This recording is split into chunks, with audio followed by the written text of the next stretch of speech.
بسم الله الرحمن الرحیم. سلام و عرض ادب. محمد سلیمان احمدزایی با یک جلسه جدید خدمت شما دوستا قرار دارم.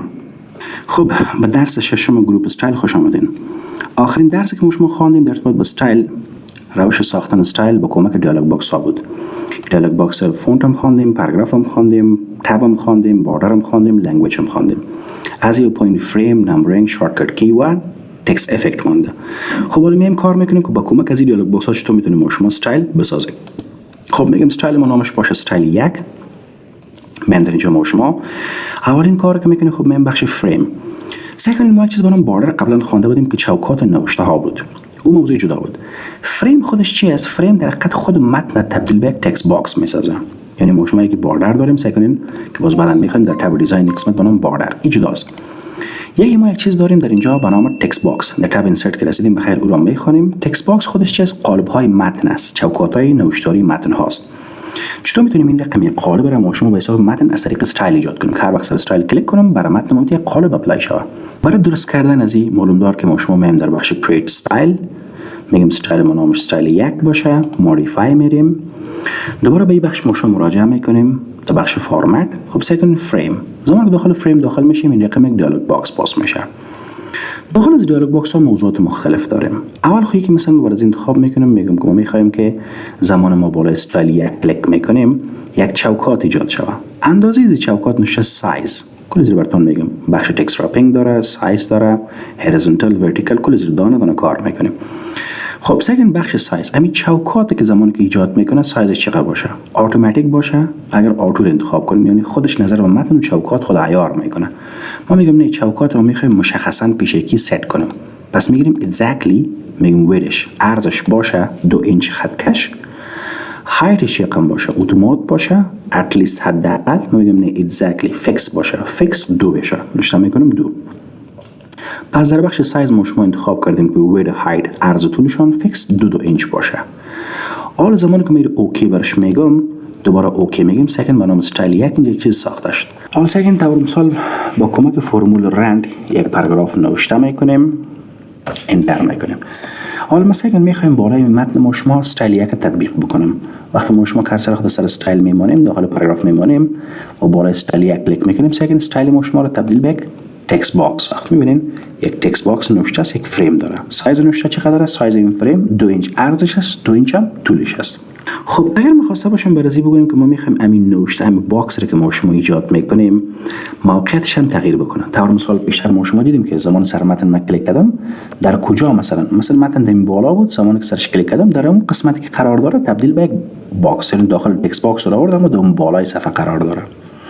ما برازی میگم نه، ما می‌خوایم که متن ما در بالا قرار نداشته باشه، همین باکس دیگه به در پایان. طور مثال اگر یک مقدار متن بیشتر نوشته کنیم خوب ارفام میشه. طور مثال میگم که من کار دارم تقریبا یک 15 یا 13 پاراگراف مساوی رند 13 پاراگراف نوشتم و در بخش نو اسپیسینگ میگم که فاصله هاشون هم کمتر میسازیم. سعی کنید مثلا یک پاراگراف شما انتخاب کنین، مثلا یک پاراگراف کرسد بنابراین زمانی که سر استایل شما کلیک میکنین اما یک پاراگراف منتخب برای شما چی میکنه؟ این رقم تبدیل به تکست باکس میسازه. میبینین تبدیل به تکست باکس شد.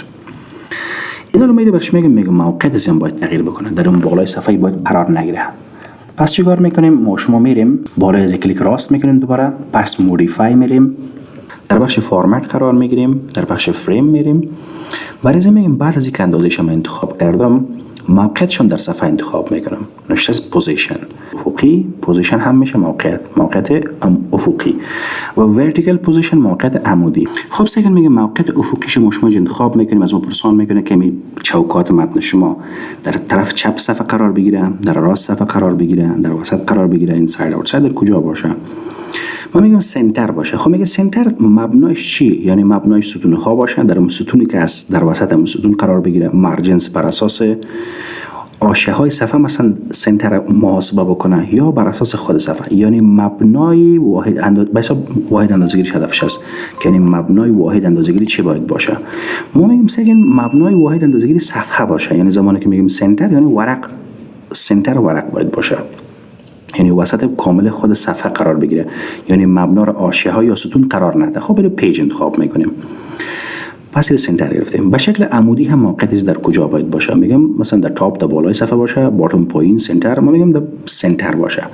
باز میگه که مبنایش مرجنس باشه، پاراگراف یعنی داخل پاراگراف باشه. ما میگم مبنایش در هر حالت صفحه قرار بده، یعنی هم به شکل افقی گفتیم در وسط صفحه قرارش بده، هم به شکل عمودی، یعنی کاملا سنتر این دی پیج قرار بگیره، سنتر اف پیج. دیگه برام میگه خب متن از چهار بغل کم فاصله داشته باشه یا خیر. دیدیم که بیشتر ما چوکات ما خیلی چسبیده به نوشته ها بود. برای این میگم خیلی تقریبا یک 0.2 از پایین میگیم فاصله داشته باشه یا 0.3. 0.3 هم از بالا فاصله داشته باشه، یعنی به شکل افقی عمودی چوکات ما از متن های دور و برش 0.3 فاصله داشته باشه. پس در بخش سایز انتخاب کردیم که عرض طول چوکات 2 اینچ باشه، یعنی کامل فیکس یک مربع وار باشه و موقعیتش هم کامل سنتر باشه، هم به شکل افقی هم به شکل عمودی. مبنایش هم انتخاب کردیم که صفحه باشه، فاصلهش هم به شکل افقی عمودی از متن ها 0.3 انتخاب کردیم. یعنی که ما اوکی میکنیم، دوباره اوکی میکنیم. اول سعی کنیم اگه ما انتخاب کنیم بگیم این پاراگراف شماره 2 استایل سرش تطبیق میکنم، سعی کنیم اون پاراگراف تبدیل به چوکات شد. و این چوکات موقعیتش در کجا قرار گرفت؟ کاملا سنتر، کاملا در وسط صفحه قرار گرفت. هم به شکل عمودی در وسط گفتیم قرار بگیره، هم به شکل افقی در وسط. و دیگه ما شما گفتیم که نقطه ها از 4 بغل فاصلهش 0.3 باید باشه. سعی کنین متن 4 بغلش همین چوکاتی که ما شما داریم 4 بغلش متن است. تو میتونیم برش گفته که زمانی که ما شما میخوایم مثلا سر چوکات یعنی پاراگراف تبدیل میکنیم به یک فریم، دو طرفش نوشته را نشان نده. باز پس دوباره میایم در بخش مودیفای، در بخش فرمت قرار میگیریم، سر فریم ما شما کلیک میکنیم. سعی که راوند داریم که ما شما نن داریم. اگر نن انتخاب کنم، اوکی کنم، دوباره اوکی کنم، ببینیم بر ما شما این رقم استایل نشان میده، یعنی دو طرفش متن نشان نمیده. هر جوری که شما موو میکنین چوکات تا نمیره رقمی است، دو طرفش متن نشان نمیده. اگر بگوین که نه مثلا دو بغلش متن باید نشان بده، باز پس دوباره در بخش استایل مراجعه میکنیم، مودیفای میریم، فرمت میریم، فریم میریم، اراوندش انتخاب میکنیم، اوکی میکنیم، دوباره اوکی. حالا سعی کنیم 4 بغلش متن چی میکنه؟ نشان میده. خب یک موضوع دیگه ما سعی کنیم زمانی که اگر متن شما حرکت بدین، خود متن صفحه هیچ قالبم کدش حرکت میکنه. سعی کنیم مثلا من در اینجا اینتر میکنم، متن که پایین میبرم که از او نوشته ها پایین نمیره، فعلا فقط متن پایین میره، خلاص متن ما شما پایین بالا میره، اما قالب یا فریمی که در وسط قرار داره او در جاش میمانه.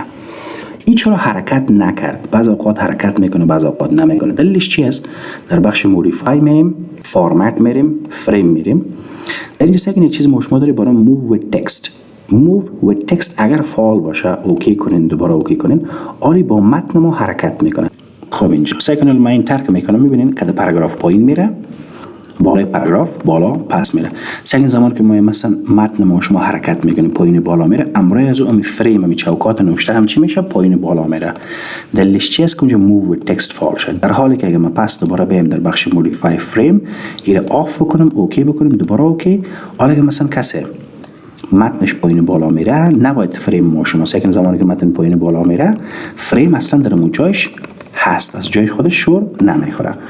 یک موضوع دیگه هم در اینجا ما شما داریم سعی کنیم هر زمانی که فریم انتخاب می باشه این رقم یک انکر نشان میده. انکر به انگلیسی دو معنا میده، هم مجری برنامه را میگه به انگلیسی، هم وزنی کشتی را میگه. فعلا که سمبل یک وزنی کشتی اینجا ما شما میبینیم. اینجا این سمبل وزنی کشتی نمایندگی از این میکنه که در این صفحه فریم سلکت شده، یعنی اگه فریم سلکت نباشه او رو ما نمیبینیم. اگه فریم سلکت باشه این رقم یک وزنی کشتی نشان میده. همیشه انکر کس جایش مشخص نیست که در کجا باشه. مثلا اگر شما این باکس هر جای حرکت بدین، پایین ببرینش و انکر پایین میره، اگه بالا ببرین باکس مثلا همین رقم بالا میره. بعضی ها میگن امی انکر باید در یک قسمت صفحه جایش فیکس باشه، باید پایین بالایی نه، بازی رو لاک میکنن. چه رقم؟ دوباره در بخش استایل میریم، در بخش مودیفای میریم، در بخش فرمت میریم، در بخش فریم ما میریم، در اینجا انتخاب میکنیم لاک انکر. زمان که ما شما اوکی میکنیم، دوباره اوکی میکنیم، سعی کنیم در پولی انکر رقم یک علامت قفل نشان میده.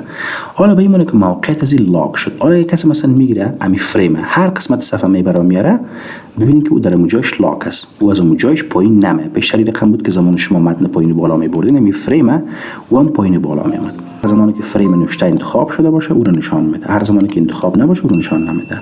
خب فقط لاک وظیفه‌ش بود که او رو در صفحه برای شما قسم لاک میسازه که زمان شما فریم تغییر موقعیت میدین و از جایش حرکت نمیکنه.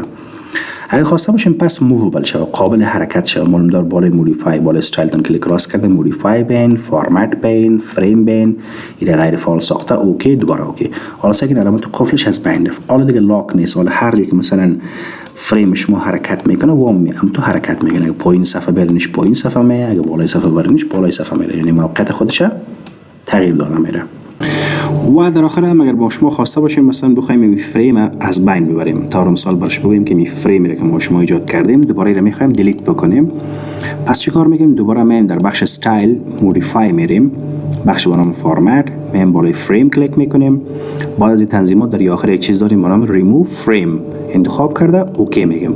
حالا اگر فریم رو که ما شما برای انتخاب کرده بودیم و از بین رفت، در حقیقت یک چیز عادی شد. حالا اگه مثلا اگه شما سر یک تکست دیگه کلیک بکنیم، سر استایل کلیک بکنیم، ببینیم که هیچ کدام فریم اپلای نمیشه بالای، چون که ما شما فریم رو چی کردیم؟ دیلیت کردیم. در آخر خوبی بود بخش فریم. ادامه درس رو بخیر در ویدیو بعد کار میکنیم، مثلا نمبرینگ، شارتکت کی و دیگه بخیر ان شاء الله در ویدیو بعد کار میکنیم. و در اخیر از شما دوستای عزیز تقاضا میکنم که اگر ویدیوها براتون مفید قرار گرفته باشه، برای حمایت از ما و رشد کانال ویدیوها رو لایک بکنین، کانال سابسکرایب بکنین.